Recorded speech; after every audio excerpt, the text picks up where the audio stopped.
Good day to you all. I'm Doug Bisset. I'm pleased to present this section of the Veterans Back to Class presentation program.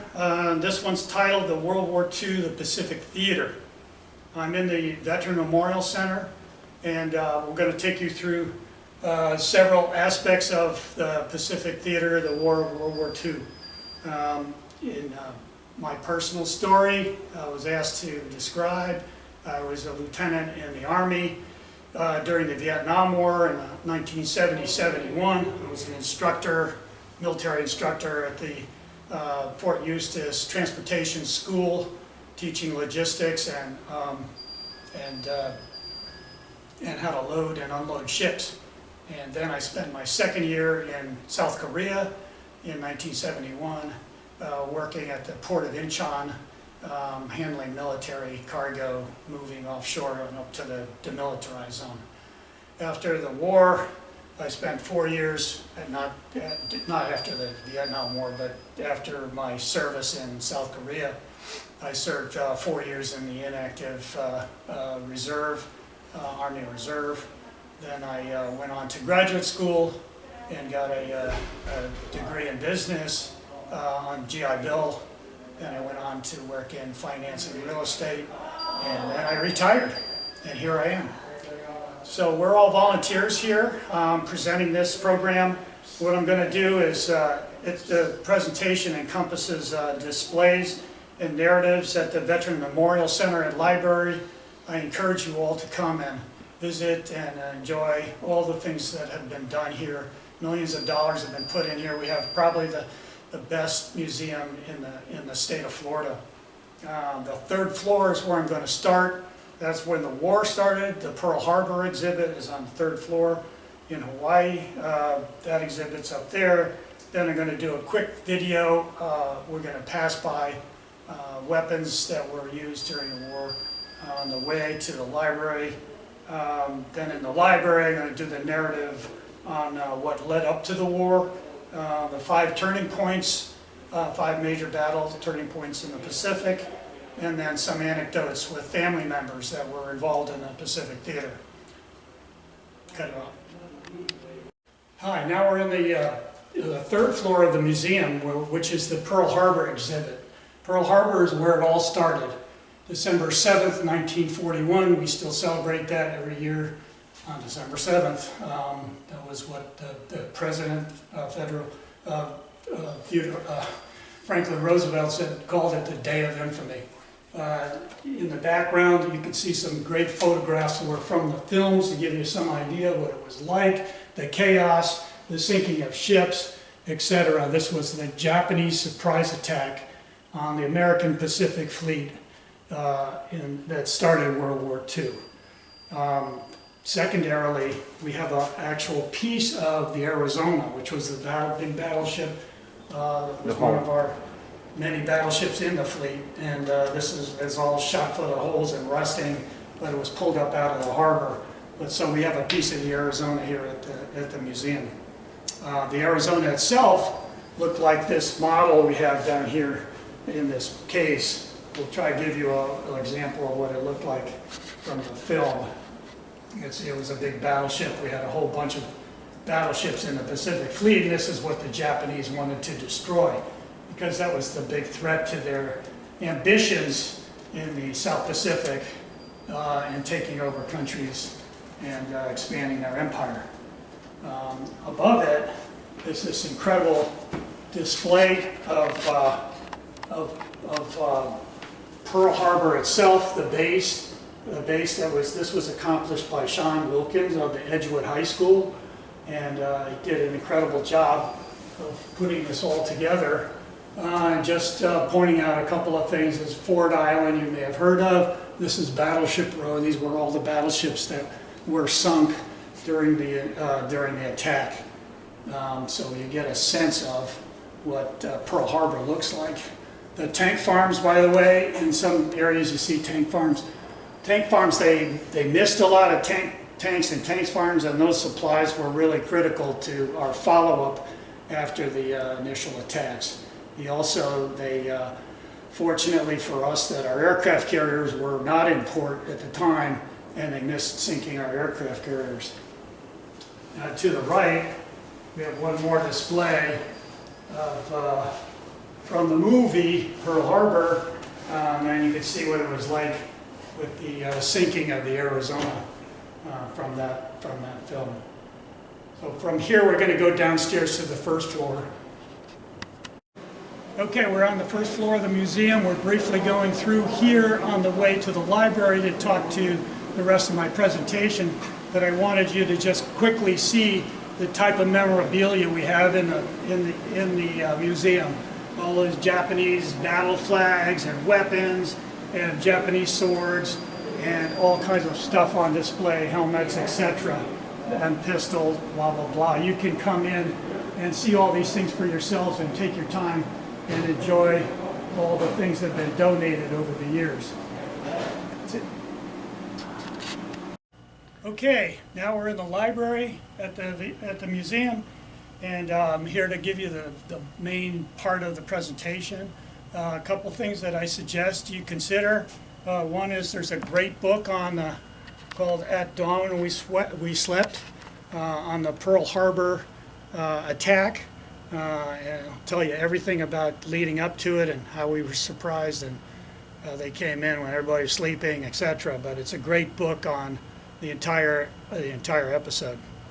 And secondly, this is a recent book by Bill O'Reilly called Killing the Rising Sun, which takes you into the politics and the head people and the whole episode of dealing with the Pacific Theater, MacArthur and Truman and FDR, etc. But it's a great book and it's a fast read. Suggest it highly. If you want detail, the Ian Toll series, Pacific Crucible, is the first of three books that are about the war in the Pacific, and it's an excellent read if you want a lot more detail. Now, moving on. So the road to Pearl Harbor. The biggest problem of all was the expanse of the area. The South Pacific is enormous. The distance between the United States and Japan is 8,000 miles. So what the Japanese were doing was 1931 to 36, the Japanese Imperial Army was expanding and controlling all of China. And the military was controlling the government, so it was essentially a militaristic regime. The League of Nations, which is the predecessor to the UN that we know today, although was highly critical of the Japanese, they condemned Japan for its invasion of China. They basically did nothing. And then there was the outbreak of the war in the Pacific. Japan worked to ally itself with Nazi Germany and Italy, and they signed a tripartite pact with Germany and Italy in 1940. So what that did was it gave them a united fascist front throughout the world and created a world war.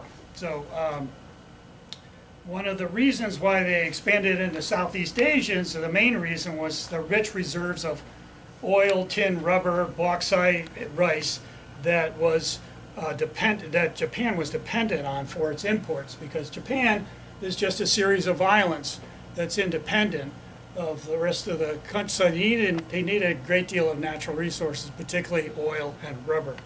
And one of the things that the U.S. supplied was 65% of Japan's oil came from the United States. So as the Japanese began to expand their influence and invade areas of Indochina where they could get these natural resources, the United States, which was initially aloof to a lot of what was going on, started to embargo Japan. And then it ultimately in 41, Roosevelt administration, they froze all their assets, so they couldn't get any oil from us. We had our Pacific Fleet in Hawaiian Islands, which was halfway to Japan. So that was the big threat to the Japanese. And so that was their main thrust as to why they attacked the Pacific Fleet. Basically, Admiral Yamamoto, who was the head of the Japanese Navy had planned this attack in order to wipe out our ability to control the Japanese and their whole sphere of influence over here.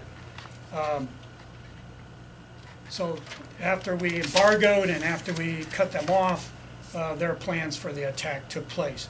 And that's why we have Pearl Harbor, and that's why we had Pearl Harbor, and that's why I took you through that example. So what happened next was that the Pearl Harbor attack in '41 had been successful, but it had not, as I mentioned before, had not destroyed our aircraft carriers, and Yamamoto knew that the aircraft carriers were an important innovation, and it was especially in controlling the islands in the Pacific. So he wanted to go after those carriers. And he also wanted to go to Midway Island, which is here, which is halfway to the Hawaiian Islands from Japan, and control that. So by going to the Midway and attacking Midway Island, taking Midway Island, he could also draw in the aircraft carriers and just destroy what was left of the Pacific Fleet. The beauty for us was that the U.S. had cracked the Japanese code, and so we knew that they were coming. And even though they had a feint, or they had a deceptive effort up in the Aleutian Islands, where they attacked the Kiski and Attu Island and invaded those, where a chain along Alaska here invaded those areas. Even though they did that, we knew that their main thrust was going to be Midway. So we sent our aircraft carriers to do battle and to prevent them from taking Midway. Admiral Nimitz was in command of the naval efforts. We had 3 aircraft carriers: the Yorktown, the Enterprise, and the Hornet. Now the Hornet, there's an example of the Hornet over here. Cut it off for a second. So this is a model of the USS Hornet that was one of the 3 aircraft carriers that defended us at the Battle Midway. And you could get some sense of what aircraft carriers look like from that model. Okay, so we're back to the map on the Battle Midway, which is right here. And so, as I mentioned, are roughly halfway to the Hawaiian Islands from the Japanese. They wanted to take it, so they sent 4 aircraft carriers, 12 battleships, 234 airplanes. We had 3 aircraft carriers: the Yorktown, the Enterprise, and the Hornet, as we showed you. The initial Japanese attack with 100 planes on Midway only partially successful. So when their planes came back to rearm at their aircraft carriers, our dive bombers attacked them and blew up 3 of the aircraft carriers. With 50 dive bombers and torpedo bombers. You probably have seen a couple of the films on the Midway attack. There was one with Charlton Heston, several Midway films that are really pretty good, give you a real sense of what it was all about. The 3 Japanese carriers were hit and burning and sinking, and they eventually sunk. The 4th carrier launched an attack and badly damaged the Yorktown, which I just showed you. The Yorktown was ultimately sunk by a Japanese sub later on. The losses for the U.S. were 1 carrier, 137 planes, and 307 men. Japan, however, lost 4 carriers, a cruiser, 332 aircraft, and over 2,000 men. What was critical of this was that the majority of the pilots that they had with them and that they had used at Pearl Harbor died in this battle, and therefore the experience was just irreplaceable. It was a crippling blow to Japan, and they never recovered. This was a real turning point, Battle Midway. Next was the Battle of Guadalcanal in 1942-43. After Midway, in June 1942, the Allies sought to clear the Japanese bases from the Solomon Islands. These are the Solomon Islands along here. The Japanese were building an air base on Guadalcanal to disrupt the traffic going to Australia, which was our ally at the war. But so this was the critical point for us to take over, and we used that as our target. The 1st Marine Division landed with 11,000 men under General Vandergrift on August 7th, 1942. The Japanese Navy, however, forces drove away the U.S. Navy and its support ships, stranding the Marines. My father was there. He said we were eating a lot of rice in those days because they were getting hungry, they had insufficient supplies and growing resistance, and it was really rough for the Marine Corps because they lost their naval support. The Japanese landed a 7th Army on the other end of the island and began a constant, sometimes suicidal frontal attacks to try and wipe out the Marine Corps. The Marines were fighting dysentery, malaria. My father had malaria 2 times during the war, so it's a really serious disease. On August 31st, the Japanese major assault on Henderson Field was nearly successful. The Henderson Field was our airport that we took from the Japanese when we invaded, and they almost took it back. One of my father's comments was interesting. During the Battle of Guadalcanal, there was no radar at the time, so the Japanese would come over at night with bombers, a single bomber, 1 or 2 bombers, and my father said the bomber was called Washing Machine Charlie because its motor sounded like a washing machine. And what they were doing, the Japanese were dropping bombs indiscriminately on the Marines so that they could keep them from sleeping, which was just really awful, no sleep and constant fighting. There's a good movie on called The Pacific that John Basilone won his Medal of Honor in, and that's an interesting movie. If you haven't seen it, you might want to try that. The Japanese, after major attacks, the Navy slowly came back, and ultimately the Japanese gave up in February of 1943. And this was the first clear land victory for the U.S. And it was strategically significant since it stopped the Japanese advance towards Australia. Army. Land Army. Well, so as the Marine Corps advanced, the Marine was part of the naval effort to go through the islands of the Pacific. The Army, on the other hand, was working its way up the western side on the major land areas under General MacArthur, New Guinea, and then ultimately the Philippines, marching up on these land areas towards Japan, while the Navy was working its way towards Japan by island hopping. So the next big battle was the Philippine Sea in 1944.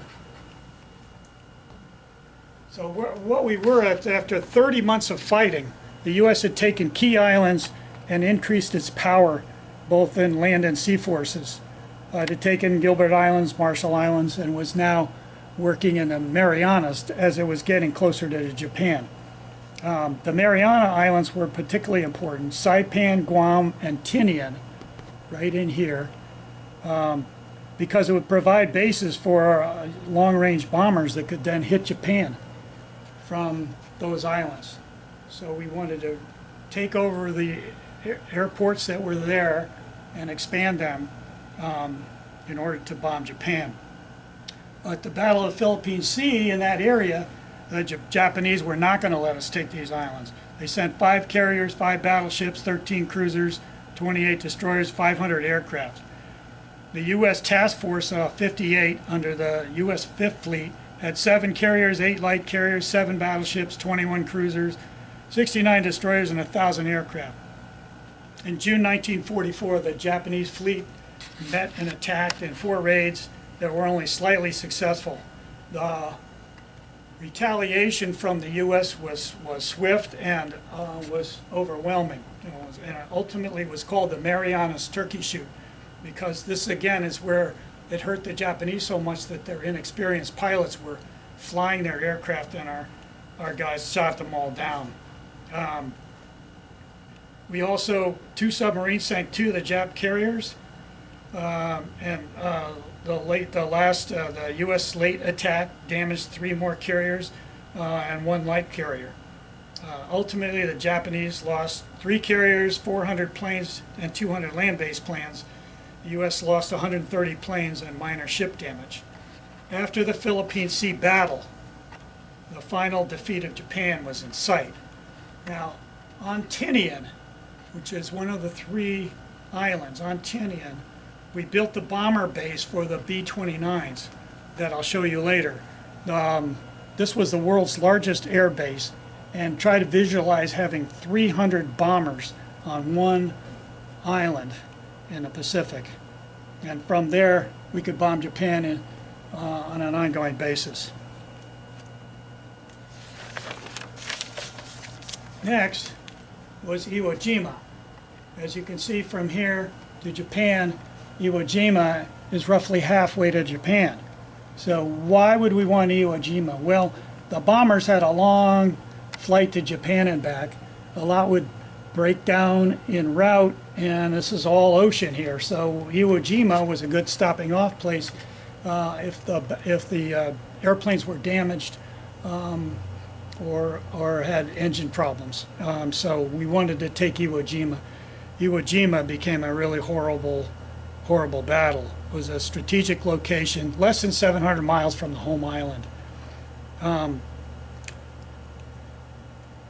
The Japanese army had 25,000 troops and Korean laborers and they had dug themselves into Mount Suribachi, which you see in those photos and films that you've seen on the Iwo Jima battle of the Marines raising the flag on Mount Suribachi. That's where that all comes from. They had dug into the hills and into the mountains, and it was a vicious battle. The 4th and 5th Marine Divisions attacked with 40,000 men on February 1945. The Japs held their fire until they got onto the beaches, and then they unloaded on them. It took a month of hard fighting. March 4th was the first time a B-29 landed on one of the 3 airstrips that we took over. Until the end of the war, 2,200 landings took place. Estimated 24,000 airmen were saved by having taken to Iwo Jima. It also added fighter coverage to the bombers. The entire Jap defense died, only 216 prisoners. U.S. losses were 6,800 dead and 26,000 wounded. The Japanese force of 25,000 totally perished. The last battle for the end of the war was at Okinawa. And this is the Ryukyu Islands, which are just south of the Japanese main islands, as you can see on the map. Okinawa was the worst of all. You may have seen the movie Hacksaw Ridge with Desmond Dawes as the main character. This was an army effort at the battle, but it's a great movie. You get a sense of how vicious the fighting was at Okinawa. Okinawa, because it was so close to Japan, was easily attacked and reinforced by the Japanese. So our invasion, and the fight was so intense it was dubbed the Typhoon of Steel, because it was so big and heavy artillery on both sides. Our invasion included 180,000 soldiers and Marines, three Army divisions and 2 Marine divisions, and ultimately there were 548,000 people supporting it.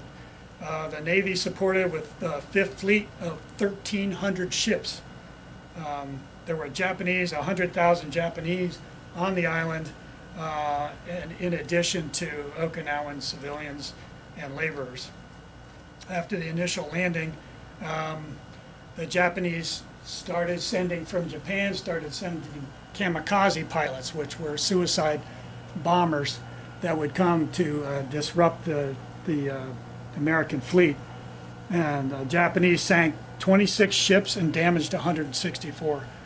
My father watched a lot of the aerial fighting going on and said it was just horrible. So we wanted to quickly take this island, but we could see how resilient the Japanese were and how vicious the fighting would be. One of the American advantages was the equipment that we had, such as flamethrowers and heavy artillery. My father was head of a couple of battalions of the 155 howitzers and big gun artillery that helped clear out caves etc. And flamethrowers were great at sealing off caves. This was where the Japanese had hidden themselves. The island was taken in June 21st, and ultimately 7,600 were killed. Americans were killed, and 50,000 casualties. This was a huge, vicious fight. The Japanese lost 100,000 troops and as many Okinawan civilians. So this was really, really ugly, and this was why Truman decided that we would drop the atom bomb on the Japanese in order to avoid a home invasion of the Japanese islands, which was expected to take place in the near future. The planning was already initiated, and we were going to invade the Japanese islands, and my father said he probably would have never made it if he had to go. It was estimated that it saved 1 million casualties by dropping the atomic bombs.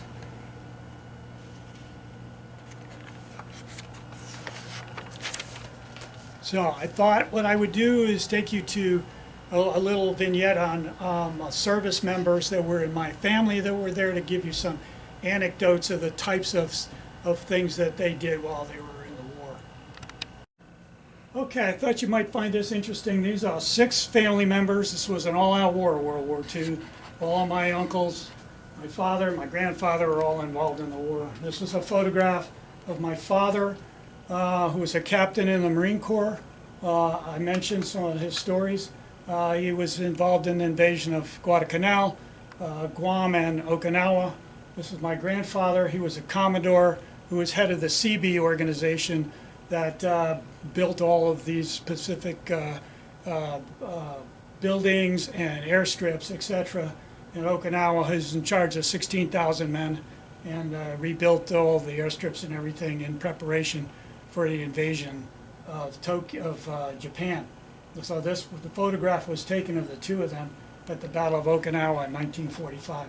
Pretty rare to have 2 family members, 2 generations at the same battle in the same war. So that was Commodore Andrew Bisset and Captain Andrew Bisset in that photograph. Also had 2 members of my 2 uncles, or members of my family, that were in the submarine service. This is an example of a World War II submarine. The first one I wanted to mention was Duncan Greer. He's a little XO on the USS Tullabee. The Tullabee was one of 52 submarines that were lost during the war. 18% of all the subs in American subs were lost. A very high percentage. It was a heavy price to pay. The Tullabee, which was his ship, was also sunk. And unfortunately, it was sunk due to one of 2 submarines that were sunk due to faulty torpedoes, a circular torpedo. They fired the torpedo at a tanker, and it actually circled around and blew up the ship. And the only reason they knew is because the guy in the conning tower was thrown out, and the Japanese picked him up, and he told his story after the war. So my uncle, Greer Duncan, was killed in the Tullabee. Also, Commander Larry Simmelink, commander of a submarine in the war. I had 2 members that were in the Seabees. The Seabees were the construction battalions that did all the airstrips, all the buildings, etc. And that was Captain James Douglas, U.S. Navy Seabees, as well as my grandfather. Captain Douglas was who I am named after. Last of all, Lieutenant Philip Ratliff was a navigator on a B-29, one of the super fortresses. That's this bomber here that I mentioned in the island of Tinian. We had 300 of these bombers that were bombing Japan. And ultimately the Enola Gay, which you may have all heard of, was the first bomber that dropped the atomic bomb on Hiroshima. That's what the bombers looked like. And my uncle, Phil Ratliff, was a navigator on one of those.